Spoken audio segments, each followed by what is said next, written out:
The Nether is often known as Minecraft's own analogue to Hell from the Bible. That is to say, it's very hot, full of lava, and has plenty of pigs running around. Here's a question for you though. Given the traditionally spicy aesthetics, could you fit an ice biome into this dimension? My name is Neko, and in this video I'm going to discuss what exactly makes the Nether feel so nethery, and then show off two different approaches on how one could implement an ice biome that feels appropriately nethery too.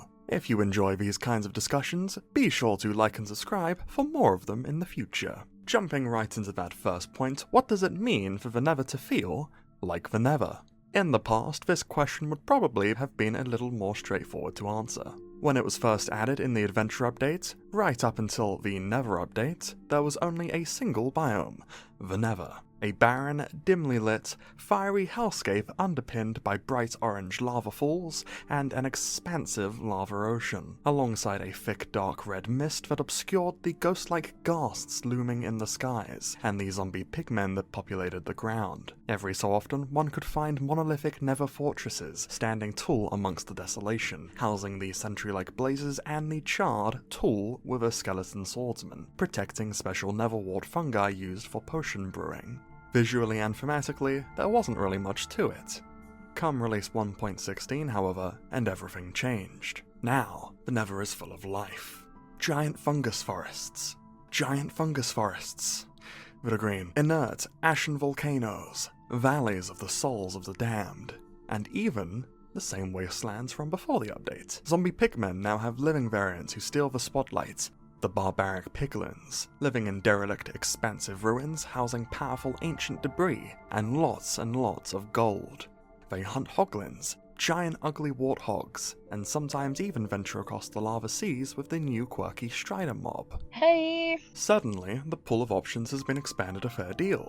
Now, for choice in colours, we have a whole slew of palettes to pick from. Thematically, the doors have been swung open too. Although there is far more variety than before, there is at least some level of cohesion to it too. Even regarding the livelier, seemingly more random elements of the dimension, if you take them within the context of their surroundings, they are made to fit in rather well. Piglins and hoglins seem to intentionally feel out of place, as though they could only have originated from the overworld, given they are very flammable beings in a very flammable dimension. Comparatively, striders are very well adapted, not only being capable of striding joyfully over lava, but even needing the heat to subsist happily, else they shiver and jitter pitifully.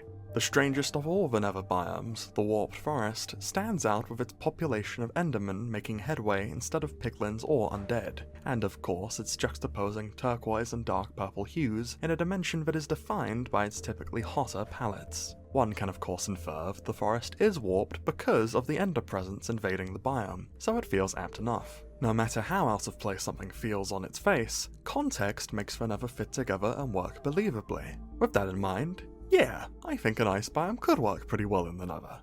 But what might that look like? Well, it all depends on how you'd wish to bend the context to suit the theme. When developing our own Nether update in the form of the Infernal Expansion mod, I first proposed a couple of ideas for what such a biome could be, the most popular of these being the Frostburn's Coves. This concept took on several revisions and iterations, but the broadly spanning idea was that regions of the Nether faced an infestation of freezing kyanite crystals that turned the fungal forests lilac and the netherrack blue, even crystallizing beams of lava flowing from the ceiling. Conceptualized mobs included the Frostbugs, a parallel sapient race to the piglins who honorifically now occupy a spot in the current Infernal Studios logo, and the Drowsier, armadillo-like creatures who would stick around and guard ore deposits in the biome.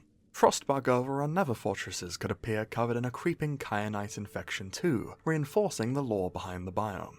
Hilariously, the crystals may or not have actually been cold. We often faced a fascination with the idea of paradoxical cold, where something is so hot that it feels freezing. This was partly spurred on by communal pressure. Debates on whether or not a cold biome could ever possibly fit into the Nether raged in the early days of the server. So eventually the Frostburnt Coves bent themselves into being the less controversial, less interesting, crystalline coves. Really, I should have stood up for my artistic vision, but what can you do?